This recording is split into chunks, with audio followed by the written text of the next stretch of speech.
आंध्र प्रदेशातील कुर्नूलमध्ये हा धक्कादायक प्रकार घडलाय। कुर्नूलमध्ये एका महिलेनं लग्नाच्या अवघ्या एका महिन्यातच आपल्या पतीची हत्या घडवून आणली। या प्रकरणी पोलिसांनी महिलेच्या प्रियकरालाही अटक केली आहे। तिरुमल राव असं त्याचं नाव आहे। तो बँक मॅनेजर असून विवाहित आहे। यामधील आणखी एक धक्कादायक बाब म्हणजे तिरुमलचं ऐश्वर्या आणि त्याच्या आईसोबतही प्रेमसंबंध होते।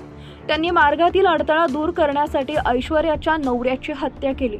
ऐश्वर्या असं या प्रकरणातील आरोपी महिलेचं नाव आहे। ऐश्वर्यानं लग्नानंतर एका महिन्याच्या आतच तिच्या पतीची हत्या करून घेतली। याबाबत मिळालेल्या माहितीनुसार ऐश्वर्या आणि तिचा प्रियकर तिरुमल राव यांनी 2000 हून अधिक वेळा फोनवर संवाद साधला होता। ऐश्वर्याचं लग्न 18 मे 2025 रोजी तेजस्वर सोबत झाले होते आणि 17 जून रोजी तेजस्वरची हत्या झाली।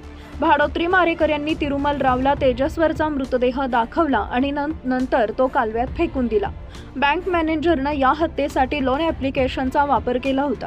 त्यानं भाडोत्री मारेकऱ्यांना हत्येसाठी 2 लाख रुपये आगाऊ दिले होते। माहितीनुसार बँक मॅनेजरचे ऐश्वर्या आणि तिच्या आई या दोघींसोबत प्रेम संबंध होते। तिरुमल रावचे लग्न 8 वर्षापूर्वी झाले होते, परंतु त्याला मूलबाळ नाही। यापूर्वी तिरुमल रावला आपल्या पत्नीला मारून टाकायचं होतं, पण त्यांनी तसं केलं नाही। ऐश्वर्याचा पती तेजस्वर वय वर्ष 25 तेलंगणातील गडवाल इथं भूमी सर्वेक्षक होता। त्याचा मृतदेह कुर्नूल जिल्ह्यातील पणयम इथं सापडला। तेजस्वर 17 जून रोजी बेपत्ता झाल्याची तक्रार दाखल करण्यात आली होती। 21 जून रोजी त्याच्या मोबाईल फोनचं लोकेशन ट्रेस करून त्याचा मृतदेह शोधण्यात आला। पोलिसांनी सीसीटीव्ही फुटेजमधून कळाले की तेजस्वर कारमधून कुर्नूलला गेला होता।